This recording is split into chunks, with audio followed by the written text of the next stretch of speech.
کہ آپ کا اتنا بڑا ٹریڈ ڈیفیسٹ آ رہا ہے، ایکسپورٹ از ڈکلائننگ، ایکسپورٹ ڈکلائن کرے گی تو دو چار کام ہوں گے، آپ کے روپیز پہ دباؤ بڑھے گا، آپ کے ڈالر آپ کا پھر یہ مزید مضبوط ہوتا جائے گا، آپ کو پھر اس کے ڈالر کے اگینسٹ روپیز ڈیویلیو ہونا شروع ہوا تو پھر اکانومی کو مسئلے ہوں گے، مہنگائی بڑھے گی آپ کی، 35 بلین ڈالر کے قریب تو انرجی کی آپ کی امپورٹ ہے، صرف انرجی تیل منگوا رہے ہیں آپ، یا گیس منگوا رہے ہیں، یا جو ڈیزل پیٹرول وغیرہ آپ کا وہ وہاں سے آ رہا ہے۔ اب آپ نے اس کو کنٹرول کرنا ہے تو آپ کو ڈالر کنٹرول کرنا ہے، ڈالر کنٹرول کرنا ہے تو ایکسپورٹ بڑھانی، امپورٹ کو آپ نے چیک میں رکھنا ہوا ہے۔ سو وہ لگ رہا ہے کہ فری فار آل ہے، اب وہ بس ایک ہم نے جنگ جیت لی ہے، وہ جی پچھلے 7-8 مہینے سے ہم اسی میں ہی ہیں، آتے جاتے ایک بالکل اللہ جی نے جی مہربانی کی، ہماری افواج نے بڑی بہادری سے دلیری سے سب کچھ کیا، کرم رہا بس، اور اب آگے چلے نا تھوڑا سا، اور اکانومی کے مسئلے بھی دیکھنے ہیں، ایشوز ہے، ہر چیز اب تان دیکھ لیں کہاں سے شروع ہوتی ہے، جنگ سے شروع ہوتی ہے، جنگ پہ ختم ہوتے پچھلے 8-9 مہینے دیکھ لیں آپ، اس کے بعد بھی گفتگو تو ہوئی ہے، اس دوران میں ایکسپورٹ آپ کی، جو میں بار بار اس پہ کہہ رہا ہوں، ایکسپورٹ آپ کی گر گئی ہے، آپ کا ٹریڈ ڈیفیسٹ آپ کا بڑھ گیا ہے، نو باڈی از بادرڈ،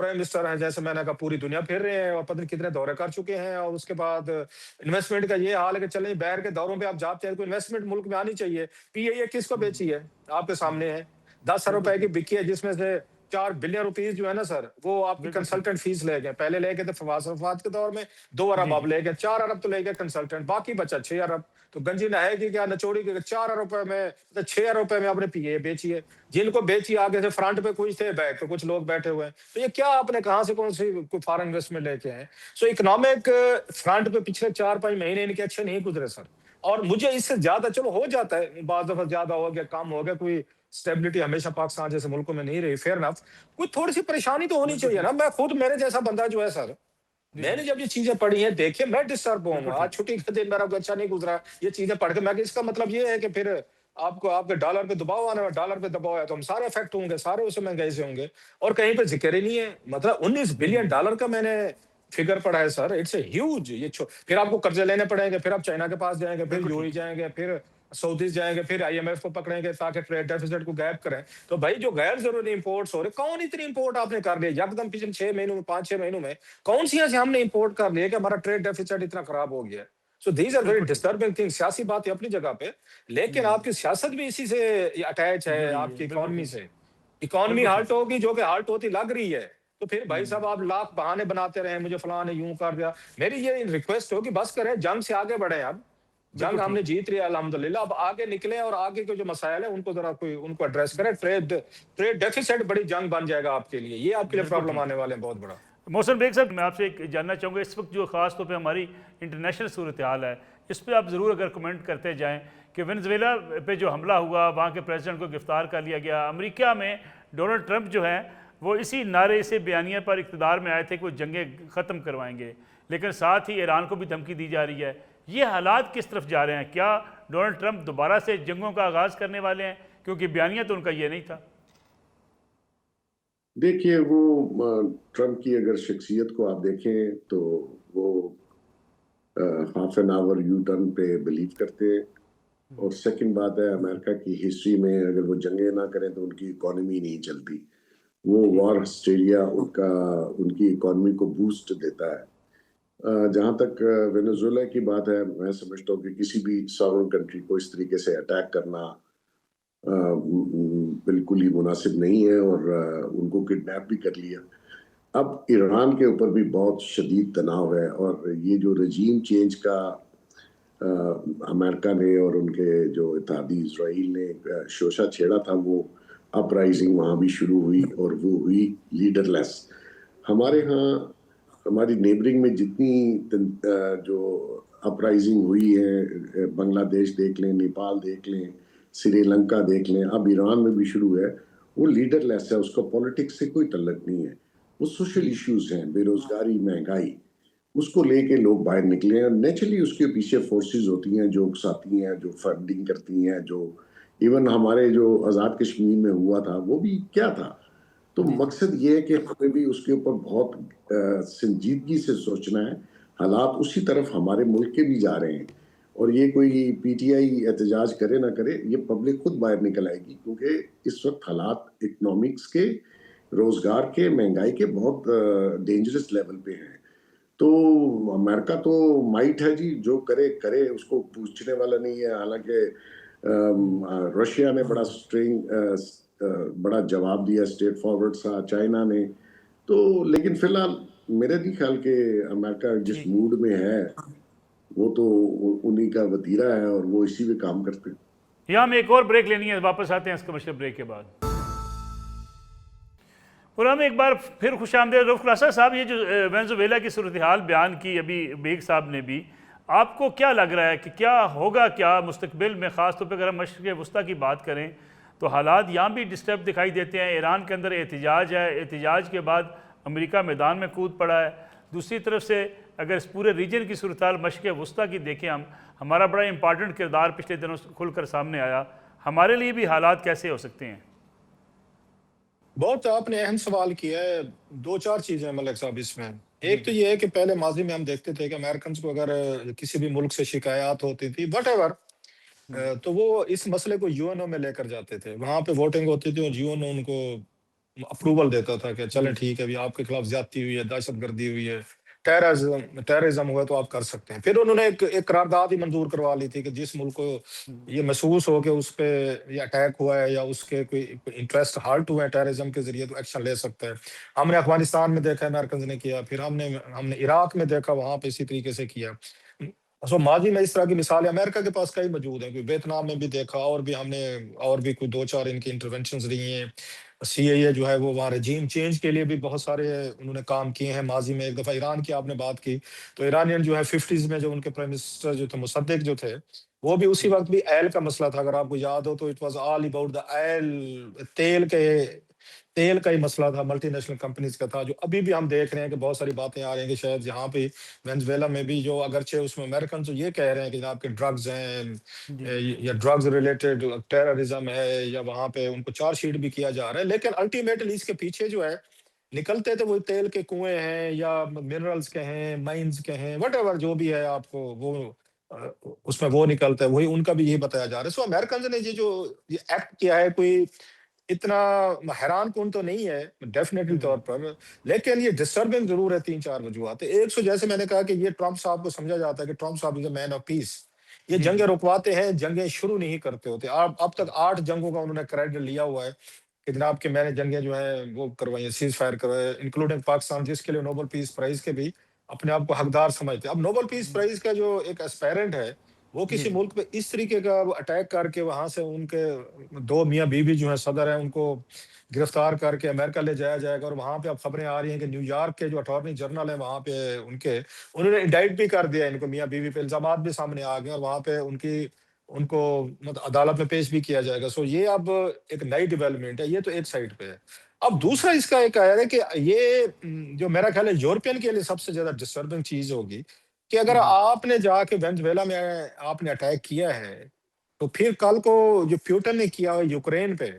پھر ان کو تو آپ وہ نہیں کر سکتے۔ اخلاقی طور پہ امریکن جو ہیں وہ ویک پوزیشن پہ چلے گئے ہیں۔ جو مورل ایک آپ کی پوزیشن ہوتی ہے کہ دنیا میں ایک ملک دوسرے پہ اٹیک نہ کرے، وہ تو پھر میرا خیال ہے اب آپ نے وہ پیوٹن کے یا رشیا کے اٹیک آن یوکرین جو ہے اس کو مارل جسٹیفیکیشن دے دی ہے، یا وٹ ایور، کہ اب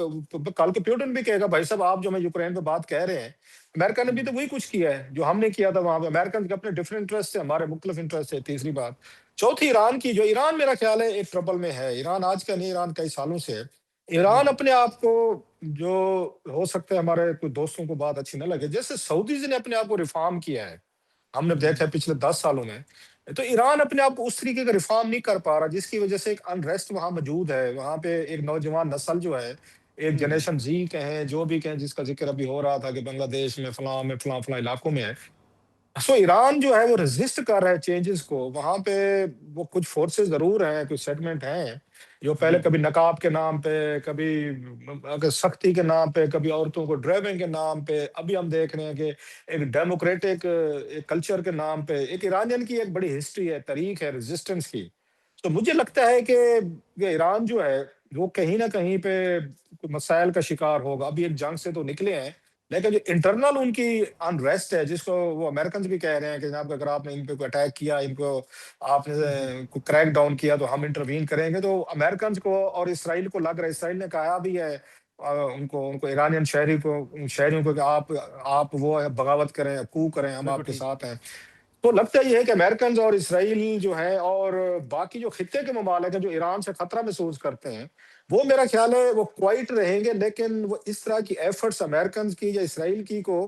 وہ پیچھے بیٹھ کے سپورٹ ضرور کریں گے، کیونکہ وہ چاہتے ہیں کہ ایرانین وہ رجیم جو ہے، اس کو کتنے سال ہو گئے، 79 سے لے کے تقریباً 45-46 سال ہو گئے ہیں، جی جی اگر میں غلط نہیں کہہ رہا. بالکل ٹھیک سو ہے اٹس اے لانگ ٹائم، بہت بڑا ایک ٹائم ہے. تو خود ایرانین جو ہے نا وہاں پہ انریسٹ نظر آ رہا ہے. باہر کے ممالک تو جو بھی کہیں نہ کریں، that's another thing. So Iran with in جو ایران پرابلم ہے، ایران اس کو کیسے ہینڈل کرے گا، that's a big challenge for Iran. بالکل ٹھیک ہے. لاسٹلی کلاسا صاحب ذرا اس پہ کمنٹ کر دیں، یہ جو سزائیں ہوئی ہیں، پہلے وہ جرنلسٹ تھے، اب یوٹیوبر بنے ہوئے ہیں، ملک سے باہر ہیں، جس میں موہت پیر زادہ ہیں، صابر شاکر ہیں، شاہین سبائی صاحب ہیں، باقی خیر عادل راجہ اور وہ جو ہیں وہ باقی لوگ تو مختلف ہیں، لیکن کچھ جرنلسٹ بھی ہیں جو بڑے ماضی میں کلوز تھے اسٹیبلشمنٹ کے، ان کو سزائیں ہوئی ہیں اور کہا گیا یہ ڈیجیٹل دہشت گرد ہے. یہ اس کا کیا امپیکٹ ہوگا؟ اچھا، میں بڑا میرے سارے مطلب تعلق بھی رہا ہے، دوستیں بھی رہی ہیں، اکٹھے کام بھی کیا ہے. شاہین سبائی صاحب جو ہیں مجھے کہنے دیں میرے ایڈیٹر رہے ہیں، اور میں نے ان سے بڑا سیکھا بھی ہے. One of my mentors as well. مجھے ٹی وی پہ کہنے میں کوئی حرج نہیں ہے، میں ان سے بڑا ہو رہا ہے. جی جی میں اس میں ڈان میں بھی رہے ہیں، میرے پہ نیوز میں بھی رہے ہیں، بعد میں میری ان کے ساتھ ایسوسیشن رہی ہے. سو ان کا ایک ہمیشہ سے ایک اگریسو جرنلزم انہوں نے کی، آپ کی نہیں کہ انہوں نے جناب مشرف دور میں بھی کی ہے، اس کے بعد بھی ہم نے دیکھا. So he has been a defend all over. Number ایک. دوسرے بھی ہمارے سارے جن کے نام آپ لے رہے ہیں، وہ صابر شاکر صاحب ہو گئے، پھر موہت پیرزادہ صاحب ہو گئے، باقیوں کے ساتھ تو میں نے کام نہیں کیا، ان کے ساتھ تو میں نے کام بھی کیا، ایک مجاہد ایک افغان ہو آرگنائزیشن میں گئے. بھی ہم اکٹھے رہے ہیں. سو ان کا میں یہ سمجھتا ہوں کہ ان چیزوں سے سزائیں دے کہ میں بھی ایک میسج، لاؤڈ میسج تو وہ دے رہے ہوں گے کہ جناب اسٹیٹ ہارڈ بن گئی ہے، ایک وہ کیا کہتے ہیں، اب کسی کو سپیئر نہیں کیا جائے گا. لیکن میرا خیال ہے اسٹیٹ جو ہے اس کو زیادہ پاورفل ہونا چاہیے، اس کو زیادہ اس طرح کے جرنلسٹوں سے، اگر کسی جرنلسٹ سے یوٹیوبر ہو بھی لاگر بھی ہو، اسٹیٹ اگر اس کو اپنے آئٹ پار آ کے ٹریٹ کرتی ہے کہ یہ ہماری سیکورٹی کے لیے یا ملک کی سلامتی کے لیے خطرہ ہے، تو میرے لیے بات کو ڈائجسٹ کرنے والی نہیں ہے. ٹو بی فیئر، مطلب ریاست کو کلاسا صاحب ان کے خلاف جو الزامات ہیں وہ یہ ہیں کہ انہوں نے فوج کو ٹارگٹ کیا، ریاستی اداروں کو ٹارگٹ کیا، اور مسلسل کیے جا رہے ہیں، اور انہوں نے ایک ایسا ماحول بنایا جس کے نتیجے میں قومی سلامتی کے اداروں کے اوپر حملے بھی ہوئے. یہ نیریٹو تو وہ انہوں نے بنایا بہرحال. مطلب پھر تو وہی والی بات ہے، اسٹیٹ کا نیریٹو اتنا کمزور ہو گیا کہ 4-5 جرنلسٹ جو ہیں وہ بیٹھ کے اسٹیٹ کے خلاف نیریٹو بنا لیتے ہیں، اور اسٹیٹ جو ہے دباؤ میں بھی آ جاتی ہے، لوگ ان کے کہنے پہ سڑکوں پہ بھی آ جاتے ہیں، اٹیک بھی کرتے ہیں. میرا خیال سم ٹائم آپ کو تھوڑا سا جرنلسٹ کو آپ کو سپیس دینی چاہیے. تنقید کر رہے ہوتے ہیں، کرنے دیں. اور اچھا وہ نہیں کریں گے اور ہزاروں لوگ کر رہے ہوتے ہیں، آپ کے میرے پہ تنقید، آپ پہ کتنی تنقید ہوتی ہے روز ٹویٹر پہ؟ نہیں ہوتی، میرے پہ نہیں ہوتی. ہم لوگ نہیں ڈائجسٹ کرتے، ہم لوگ نہیں، ہم ویل لیفٹ کرتے. ریاست کو تھوڑا سا بگر ہونا چاہیے ٹھیک. ان سزاؤں سے. وہ ٹھیک ہے، وہ میسج اپنا میسجنگ دے رہے ہو سکتے ہیں، ہمارے ان دوستوں نے بھی بہت ساری ایسی باتیں کہ انہوں نے لکھی یا کی ہوں گی جو نہیں ہونی چاہیے تھی. لیکن میرا ایک اور ویو ہے، ریاست از اے بگ تھنگ. وہ اگر 4-5 جرنلسٹ یوٹیوبرز نے بیٹھ کے اگر ان کے برابر پہ ہیں اور وہ سمجھتے ہیں کہ ان کے نیریٹو سے ہماری آرمی کو، ہمارے اداروں کو، ہمارے لوگوں کو نقصان ہوا ہے، تو میرا خیال ہے یہ ایک ریاست کے لیے کوئی نئی ویو کہ پھر تو یہ ہے کہ 5 لوگ آپ سے زیادہ پاورفل نکلے ہیں، پھر تو وہ زیادہ ایٹ پار. آپ نے ان کو جیسے مطلب کسی اینیمی کو ریاست کو ٹریٹ کیا جاتا ہے، تو پھر آپ نے تو ان کو اسٹیٹ سمجھا، پھر 5-6 لوگ تو اسٹیٹ ہے پھر لیکن جس کے اگینسٹ. کلاسا صاحب جو ہیٹ سپیچ ہے دنیا بھر میں، اس کو پھیلانے کی اجازت نہیں ہوتی. I agree with you. میں یہ نہیں کہہ رہا کہ انہوں نے بھی بہت سارا، میں یہ پھر کہہ رہا ہوں کہ بہت ساری چیزیں ایسی ہوئی ہیں جو میں سمجھتا ہوں جرنلسٹ کے طور سے. میرے دوست ہیں، میرے بہت سارے کولیگ بھی رہے ہیں، شاید انہیں بات اچھی نہ لگے. ایک جرنلزم میں، ایک ایکٹیویزم میں ان چیزوں میں فرق ہو. میں نے تو ہمیشہ مینٹین رکھا ہے، آپ نے بھی رکھا ہے، اور بہت سارے دوست ہیں کہ ہم اس میں ویو میں نہیں گئے کہ ہم ایک ایکٹیویزم کا شکار ہیں. بہت ساری ہمیں سننی بھی پڑتی ہیں، لوگ ہمیں ٹانٹ بھی کرتے ہیں، بہت بالکل ساری ٹھیک. چیزیں بھی کرتے ہیں، لیکن اپنا اپنا ایک سٹائل ہے. ہمارا سٹائل تو یہی رہا ہے کہ ایک ریسپانسبل طریقے سے جرنلزم. میں ایون ٹویٹ بھی کرتا ہوں، اگر آپ میرا ٹویٹر بھی دیکھیں، ٹویٹ بھی دیکھیں، لیو الون کے ہم پروگرام کرتے ہیں، وی لاگ وٹ ایور بالکل جو ٹھیک. کرتے ہیں، میں تو وہاں پہ بھی ایک احتیاط ضرور رکھتا ہوں کہ آپ کی خبر میں، آپ کے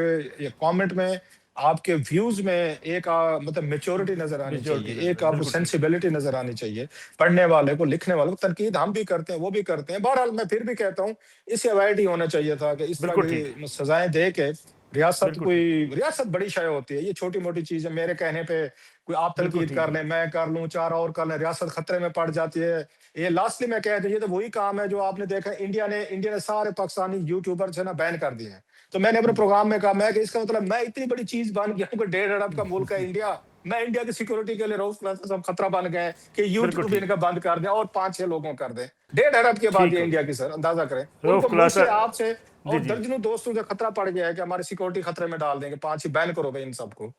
رؤف خلاصہ صاحب، محسن بیگ صاحب، دونوں مہمانوں کا بہت شکریہ۔ ناظرین، آج کا پروگرام تھا، انشاءاللہ کل آپ کی خدمت میں دوبارہ حاضر ہوں گے۔ اجازت دیجیے، اللہ حافظ۔